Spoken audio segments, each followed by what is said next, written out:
Thank you very much indeed. It is 2 minutes past 10. There will be, thank you. There, in the words of the Wheel Tappers and Shunters Social Club. Hello. I'm Darren Sanders. I'm the Liberal Democrat councillor for Baffins, North Milton and South Cottonor, and in this context, the Cabinet Member for Housing and Preventing Homelessness. And welcome to our meeting today. So before I begin, I have some housekeeping advice to put forwards, which is if the continuous fire alarm sounds, please evacuate the room and public gallery by the stairwells. Do not attempt to use the lifts. Please assemble by Queen Victoria's statue in Guildhall Square. In order to comply with the Guildhall Trust in whose building we're in, fire marshal regulations, anyone who signed in at the Guildhall reception desk should sign out when leaving the building at the end of today's meeting. Hello to everyone watching on the live web stream, and may I draw the attention of everyone here to the fact that that exists. Everyone speaking via a microphone will be on camera, including this person who wants to call me, who will be dealt with later. Thank you. Sorry about that. So everyone speaking via a microphone will be on camera, including those making deputations. I don't think there are any deputations here today, and are they good? Okay, thank you. Members of the press and public are also permitted to record the meeting on the understanding that it neither disrupts the meeting nor records those stating explicitly that they do not wish to be recorded. Please, can everyone use the microphones and remember to switch them off when they have finished. Here endeth the housekeeping. So, for the benefit of those people watching and listening today, I'll just ask everyone to introduce themselves, starting on my far left with Anna.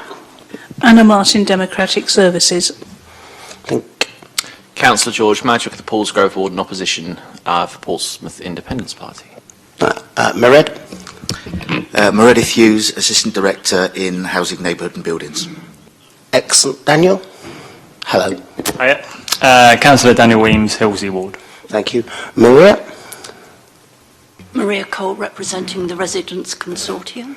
Now, at this stage, I'm going to get shot because I can't quite remember your name, madam, so therefore I will be shot later. Sue Gordon.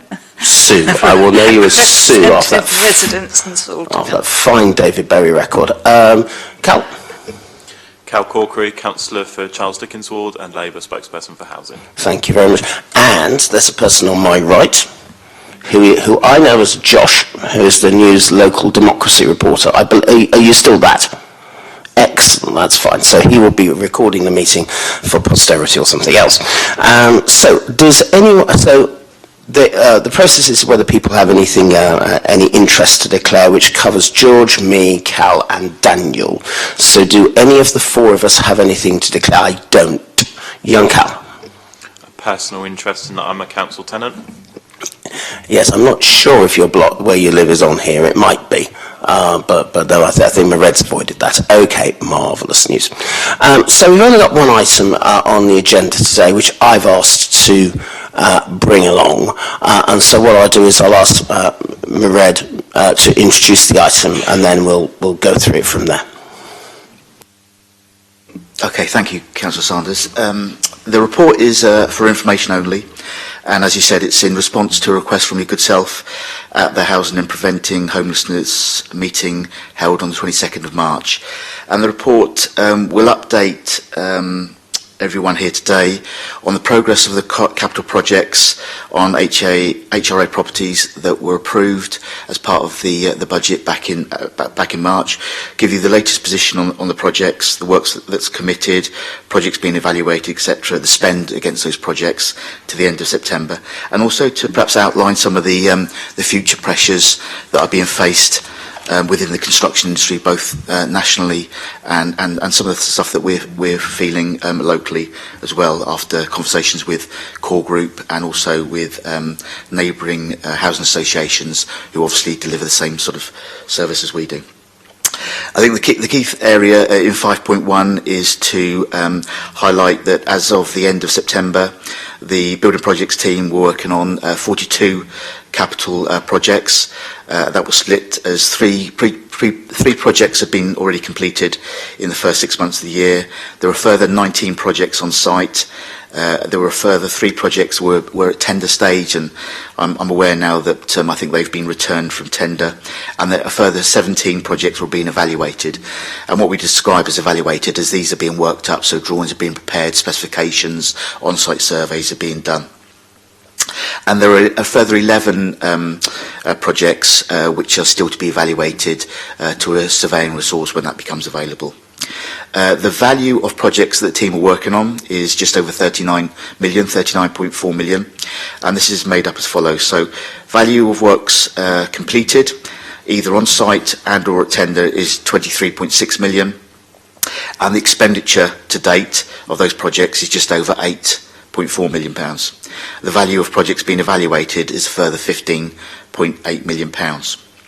What we have seen this financial year is that we're receiving tenders back from contractors of between 20 and 25% higher than we were receiving pre-COVID, so that was 2019 and 2020. The team have been receiving tenders during the COVID, during the pandemic, during 2021. We do a lot of work for other services within the authority as well, and so we'd baked in those inflationary costs into the estimates back in March in terms of our project plans, etc. So the tenders that we're receiving are within the estimates and within the budgets that we've approved. But it's certainly something that we're monitoring, and obviously I'll talk about that pressures going forward. Within 5.3, we've got a couple of appendices, and they list the works, as I said, either on-site completed, tender stage, being evaluated, and you can see there's a significant value of works there, detailed description of the project. I think 2 things I'd like to highlight that come out on that list is that because of the scale and complexity of the work, a number of these projects will be approved for budget spend in this financial year, but will actually span 2 years and in some cases 3 years because of the scale of the works, etc. And the other thing to highlight as well is that back in March we will prepare our predicted programme of works, but as the work progresses there are in-year demands, and I'd highlight two projects which are on Appendix A and Appendix B, which are Grafton Street fire damage and Chedworth Crescent fire damage, 2 significant projects, nearly £500,000 worth of estimated works, and that's works resulting from 2 fires that occurred in those properties during the early part of this year. So that they're in-year pressures that have hit us, as we've gone through the year. I think the other thing to highlight as well around the team is that I think I mentioned there's 43 pieces of work in progress at the moment on projects. In addition to that, the team are delivering 3 other key pieces of work for the HRA, and that's developing an asbestos framework, so that's creation of a consultant framework of undertaking asbestos surveys and samples, which will help us produce faster specifications and undertaking more surveys. We've got 2 asbestos surveyors in-house, which we employ ourselves, but we're looking at expanding that resource.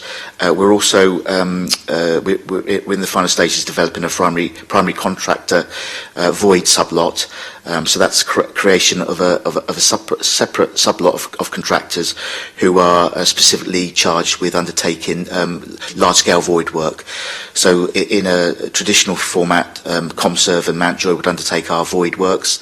There's a significant amount of work at the moment around voids, and so we're looking at bringing additional resources in to manage that work and provide additional resources so we can turn over properties faster.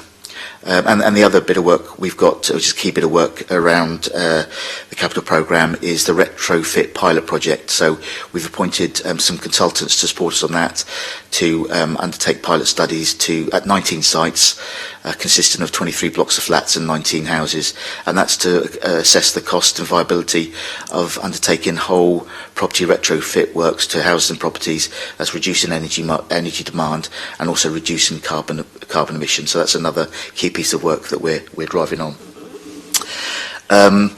So that really covers off the capital programme and the programme of works that were agreed in March in the update on that area. I think the other bit that I know that you were keen to for us to talk to you back in March, Councillor Sanders, and that was perhaps the changing dynamic and horizon around building inflationary costs, etc. I've mentioned that we're actually experiencing tender costs between 20-25% higher than pre-COVID.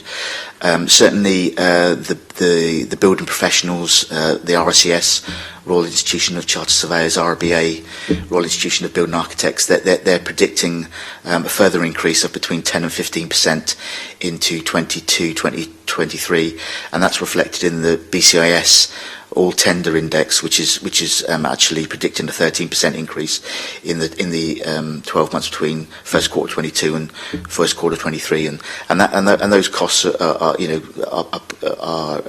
pinned to get things like Brexit, still the huge demand of building works coming out of COVID, the effects of the Ukraine Russian war, cost of living prices where we've got incredibly high prices around gas, electricity, but also fuel prices have hit record levels this year as well. So that's what's being predicted for next year, and we'll be utilising those inflationary increases in estimating our costs for next year's works when we bring the capital programme for your approval next March.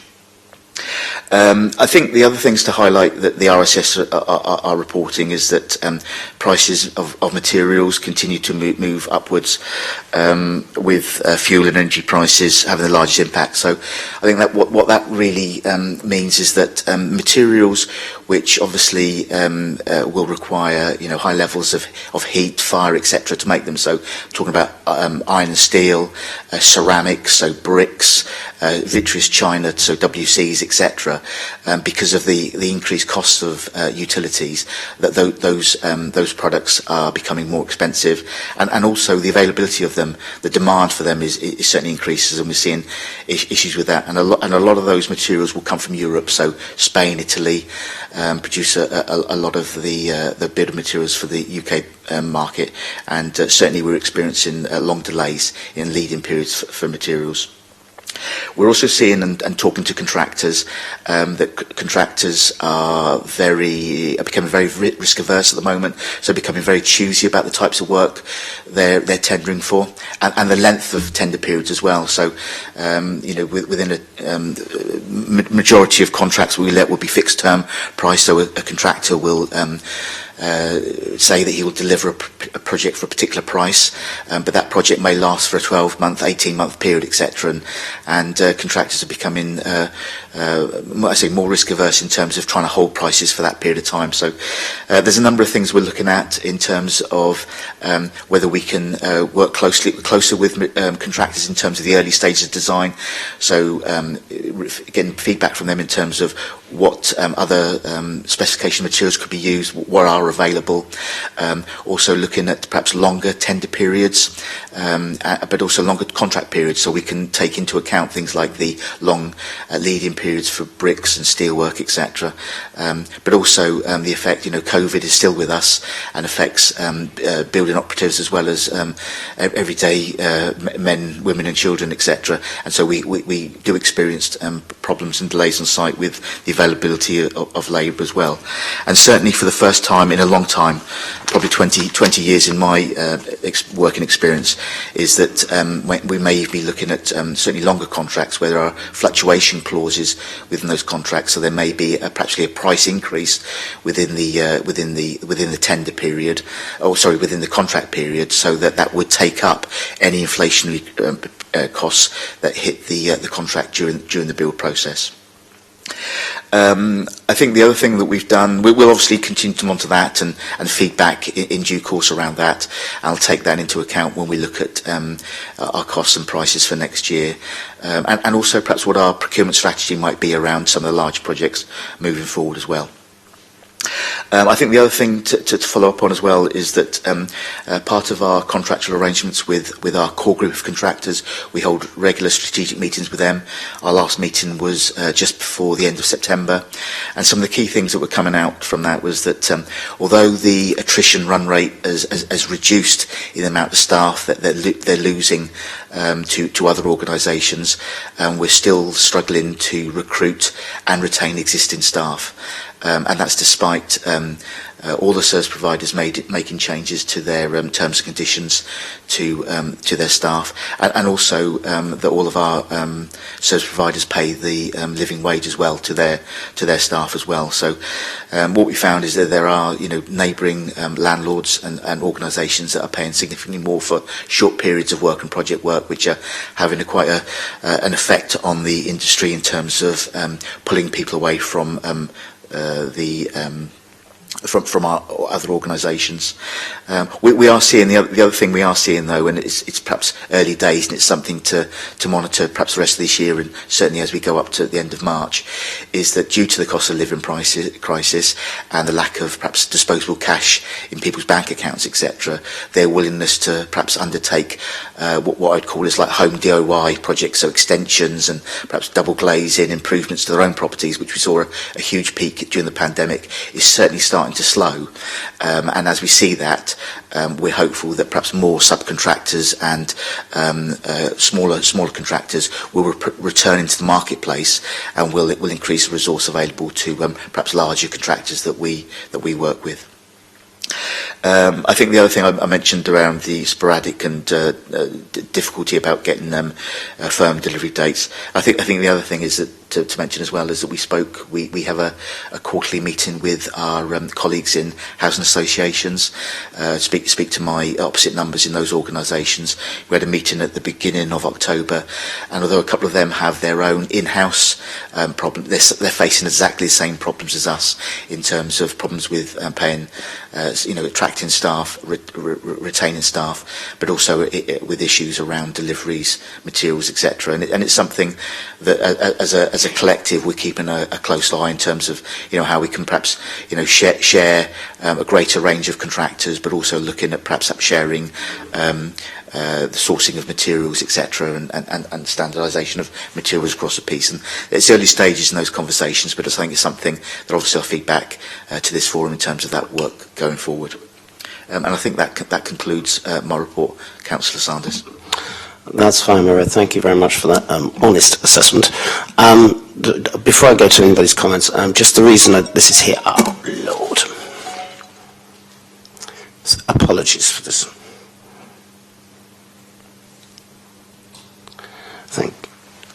My apologies for that. Normally you're supposed to turn off your phones and I didn't, so therefore I'm for the naughty step later on. The reason this is here is because, although I've called it, is because I think all of the political spokespeople wanted to know exactly where we were going with in terms of various projects within the year, as opposed to just wait until the next year turns up. And I think in the current climate that's been very, very helpful. I think it's also useful for our residents, tenants and leaseholders to know what's going on.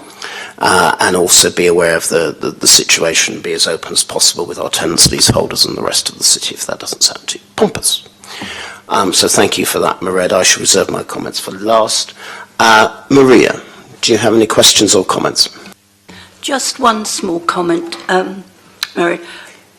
I think most people would be aware that what problems they've got financially with cost of living and energy, the council will have the same. Can I just ask then that if somebody is expecting something to be done, like let's just say fire doors in a block, and they're told they're going to be done in January. If for any reason they can't be done in January, they have to be extended because of whatever happens, can they be told? Because when things don't happen when residents expect, they get disgruntled with the council, and if it carries on and there's no explanation, they then become disappointed, upset, and the satisfaction levels drop dramatically. Yeah, thank you, Maria. It's something that we are experiencing about delays and to projects, etc. I know I've spoken to Councillor Corkery recently about a project that's within his ward, and he, asking for regular updates because projects do take a long time to come to site. do take a long time to finish because of the scale of them, etc. But regular communication with residents and ward councillors certainly won't harm communication and also keeping people informed. So thank you for the excellent point, well made, and it's something that we are taking on board already. So thank you for that. Thanks for that, Maria. Sue.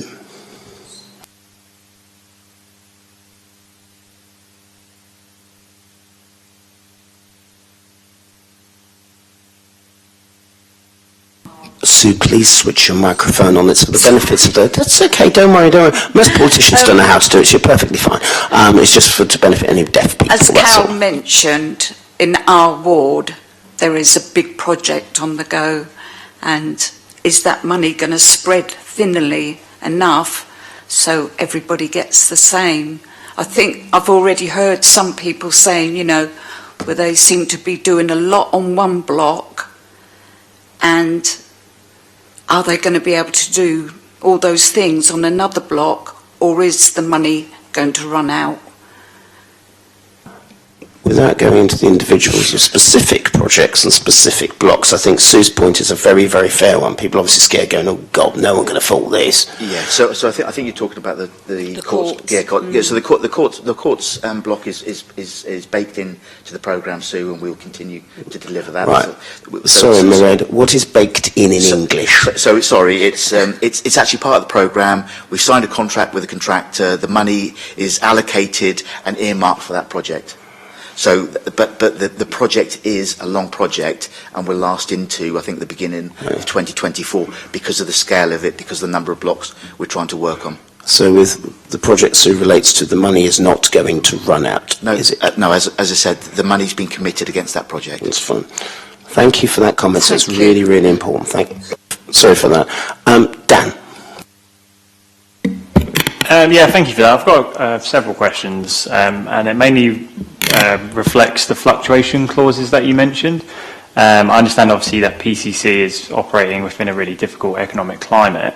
I just wanted to know how PCC will ensure value for money for people, because the only thing I'm worried about with the fluctuation clause is what stops the developer from kind of anticipating the higher inflation, but then using it as an excuse to charge more. So let's say they say 10% is baked into this fluctuation clause. What stops them from claiming the whole 10%, even if inflation is at 4, 5, 6, 7%? Yeah, so the fluctuation clause is something that we would consider. So it's not agreed in any way. All of the contracts that we run on the capital programme are fixed price contracts. So a contractor will tender and say, I will do that piece of work for that fixed sum. It may fluctuate during the course of the works due to additional works being added or works being taken out. So it can go up and down. To ensure we have value for money on projects, all our projects are tendered. So we go out to the marketplace and we seek a minimum of 3 competitive tenders for all work. And likewise, if we do need to add some work in or take work out, the work will be valued by a chartered building surveyor or quantity surveyor who's got access to the marketplace in terms of what things cost, etc., etc. So the city council will only sign that off if we're happy with those costs. So there is a very strict protocol and criteria in terms of managing costs on contract. And so, the contractor may say, oh, I'm experiencing these additional costs, but they would have to be substantiated, they would have to be real costs, etc. And then we would have to sign that off and approve that before any monies were paid. So I would assure you, Councillor, that there is a strict way of ensuring that the City Council gets value for money on all our works. Yeah, thank you for that. That's really useful to know. And I was just wondering about one more. How is PCC making sure that they're able to retain staff? Because obviously it's a very difficult climate at the moment. So most organisations and businesses will obviously go for the one that pays the most. So I'm just trying to work out how PCC are able to retain contractors for any future project. I understand that maybe Vivid pay more or some other organisations. So I'm just wondering what PCC are doing to anticipate this. Okay, so in terms of contractors, we've set up a number of frameworks So contractors can see there's a foot, and we're quite transparent in the amount of work that we're intending to deliver through frameworks, etc. And so contractors can see that they've got a fair chance at keeping work. Certainly on the capital works, on our responsive repairs, where we work with Comserve, Liberty, and Mountjoy. We've got cost reimbursable contracts, so we pay the cost that the contractors incur, but again making sure we're getting value for money, competitive price, and etc. etc. There's a lot of work done at the beginning of the year with the service providers around their paying conditions for their staff. So holiday and sick pay were looked at. As I said to Councillor Sanders, all of the service providers pay the minimum living wage. We do experience issues where staff will go to maybe perhaps to other organisations, but we're seeing that attrition rate, for want of a better word, reducing, and the contractors are being thinking outside the box in terms of perhaps some golden handcuffs, or you stay for us with the 12 months and you receive another bonus payment, those sorts of things. So that's on the contractors. For my own staff, so my technical staff, my surveyors, my architects, my engineers, etc. So one of the things that we certainly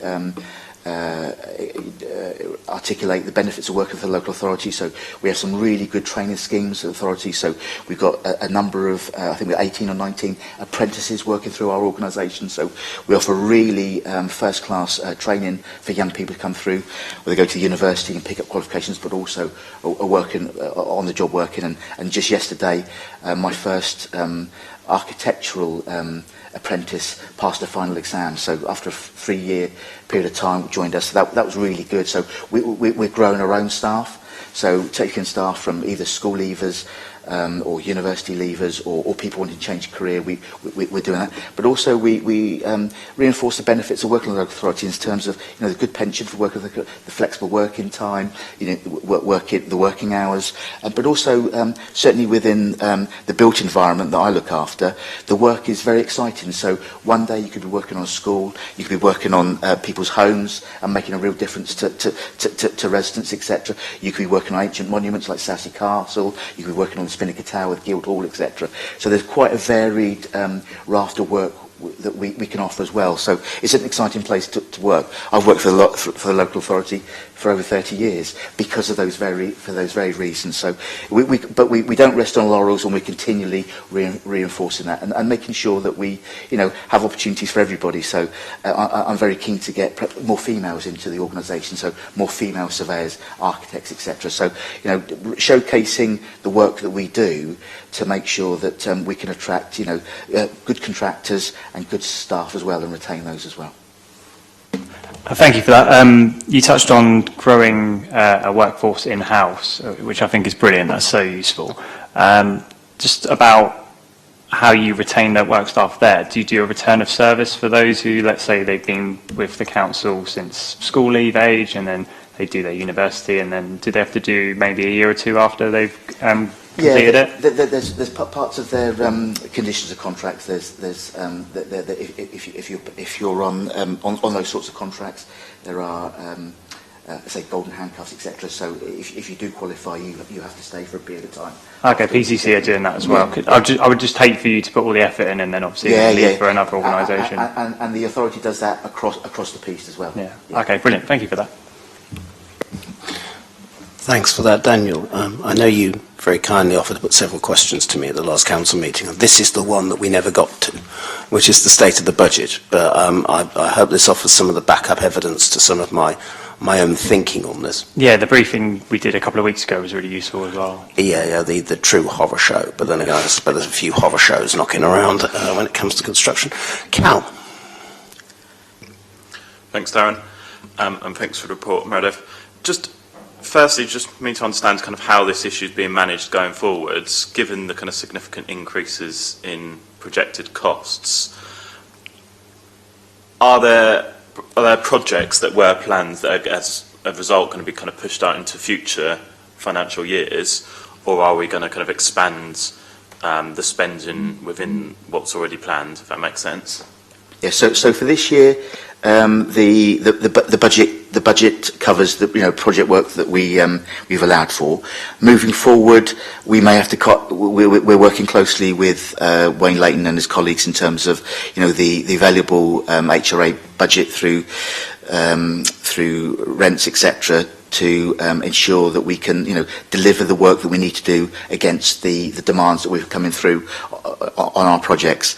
At the moment, we're formulating the plan of works for next year, and I know that Wayne and the team are putting together then the modelling of the income that's likely to happen, and our programme will have to reflect the type of work that we've the monies that are available going forward.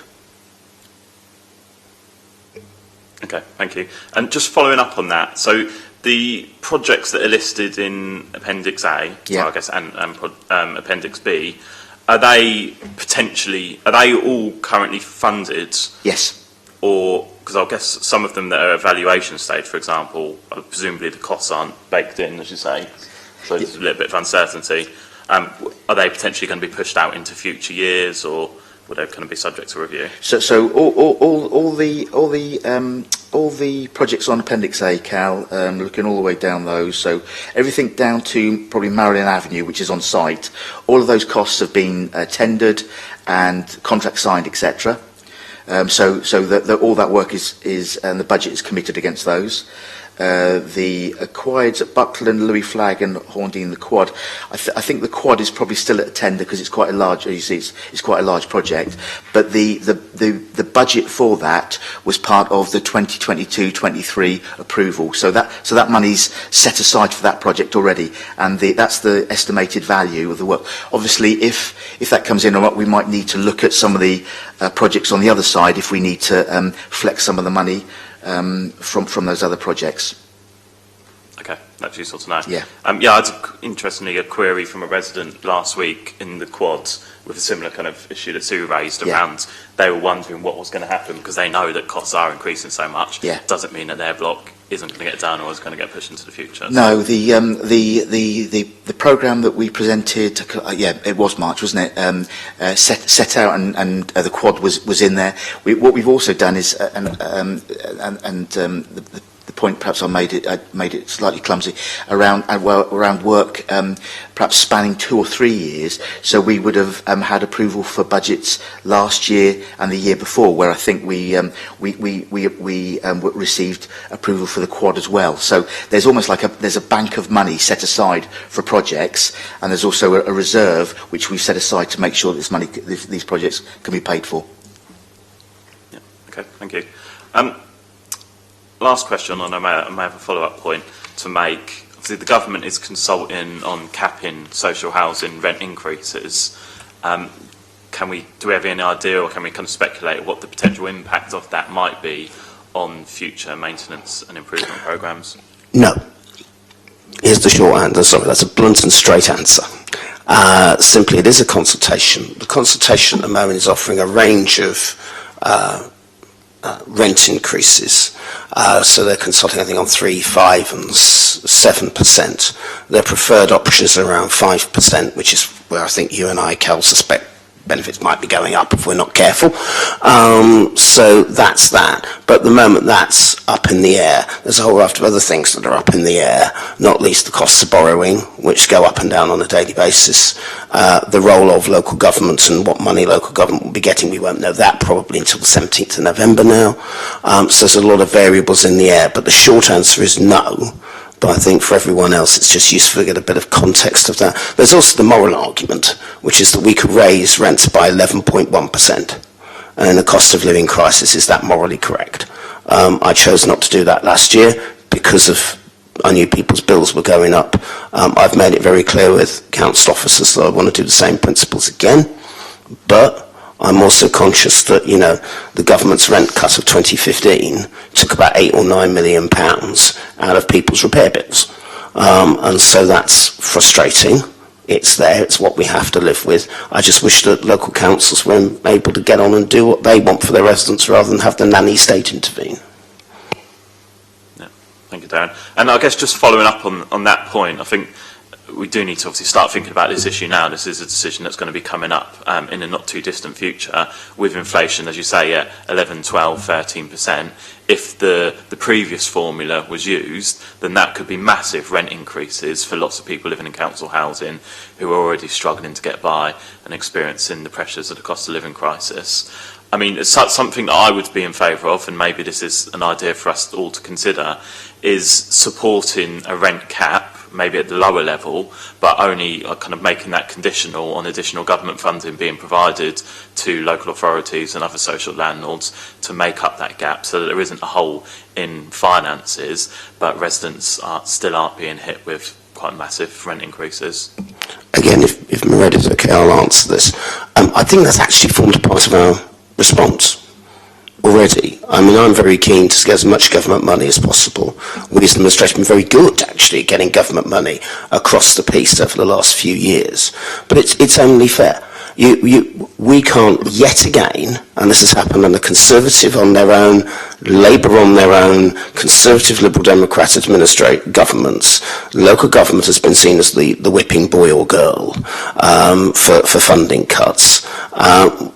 When in fact it's one of the most efficient parts of government. And there are Conservative, Labour, Liberal Democrat, independent councils across the country. They're very, very good. And we shouldn't be the whipping boy. We should have the freedom. But yes, you're right about the morals of this. It's the principles I adopted last year and I intend to adopt this year. Personally, I'd have a rent freeze or a rent cut.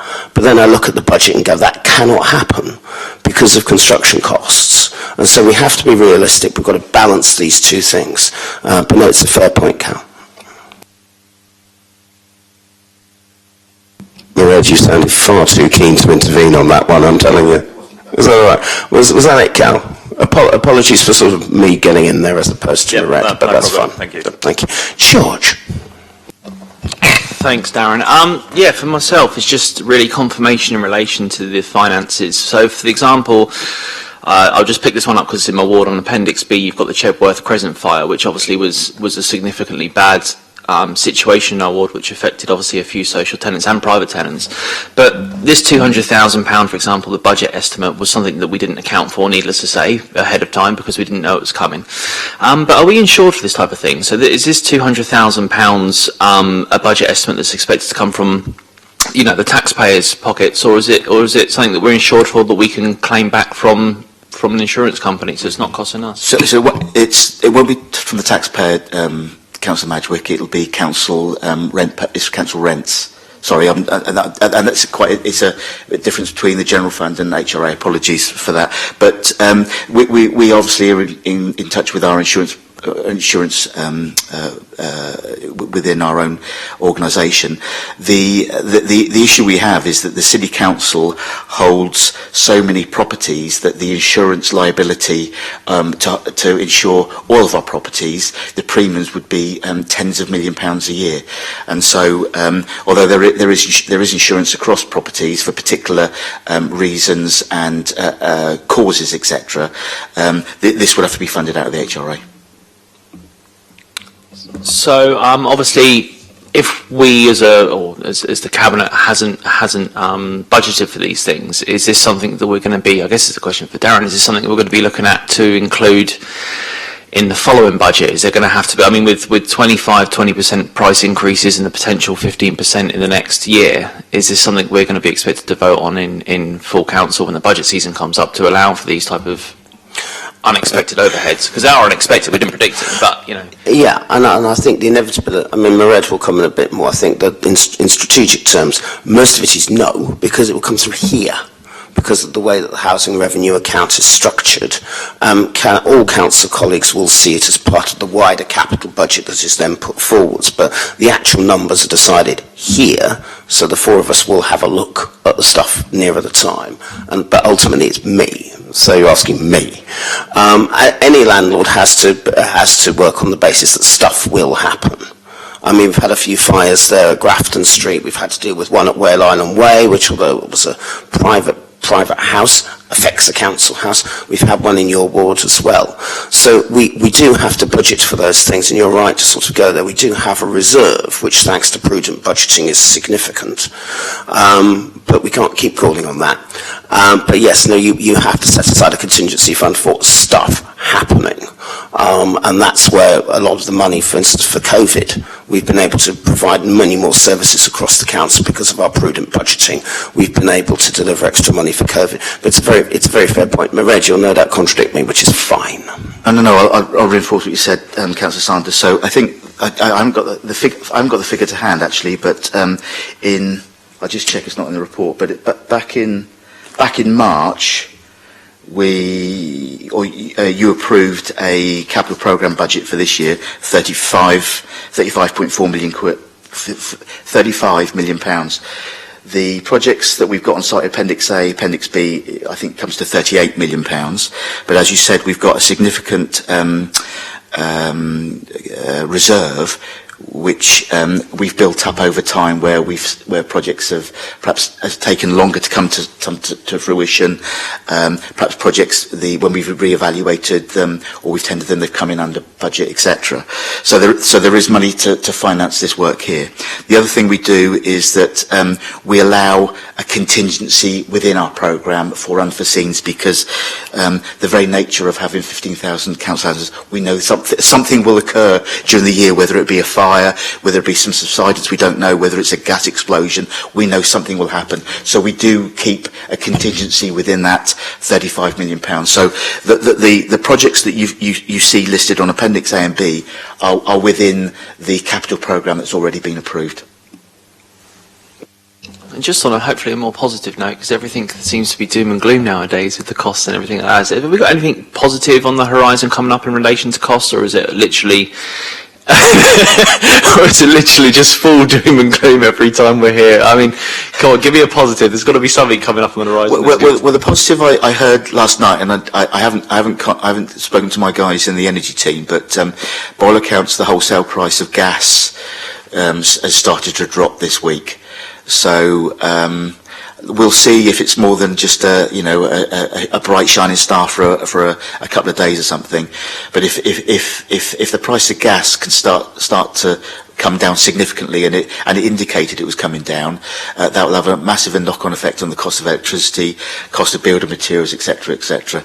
I think the problem we have got is that there is a massive worldwide demand, not just the UK, not just Europe, massive worldwide demand for construction, and so there's huge demands on materials, quite a small capacity base from China, Europe, etc., delivering that, and I think it's going to run for a bit longer yet, to be perfectly frank. Yeah. At least that's a glimmer of hope on gas then. No, fingers crossed. Fingers crossed. No further questions. Thanks, Darren.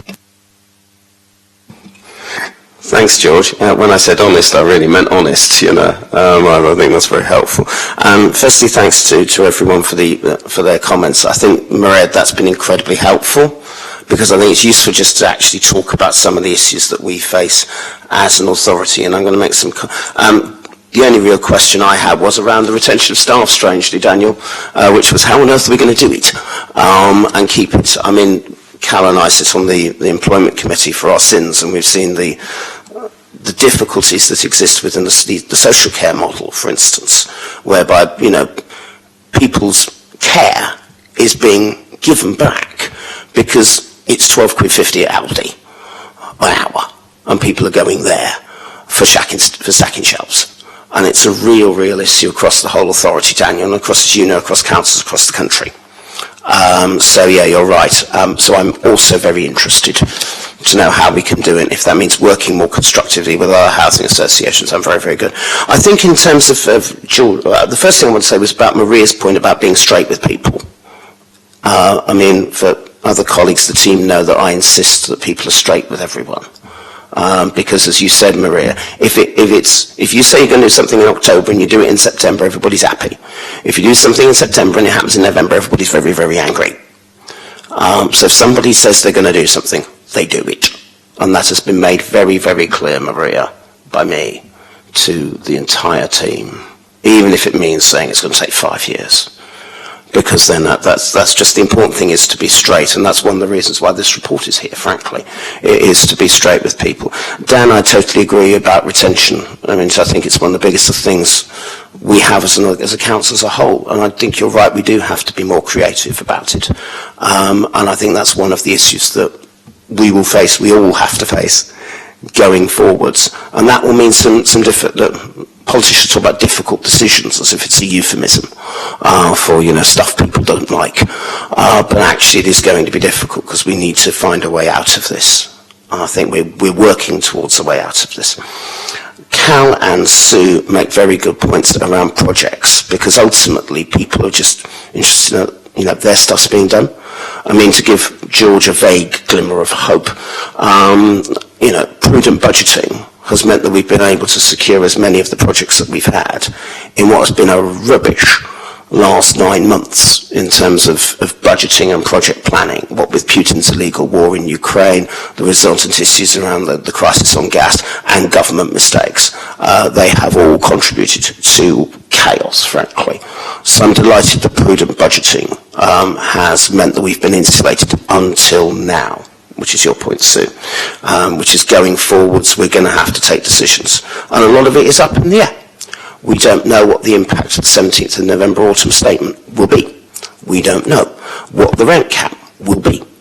All those issues are really, really important in terms of budgeting going forwards, and they will affect how many blocks we can do. Being blunt.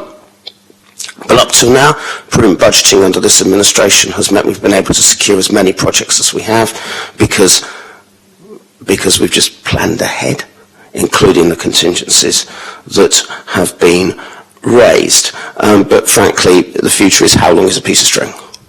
I mean, last night I was told the government would be borrowing £10 billion less than it thought it would by delaying a statement by 3 weeks, which is always very helpful because that will benefit everybody.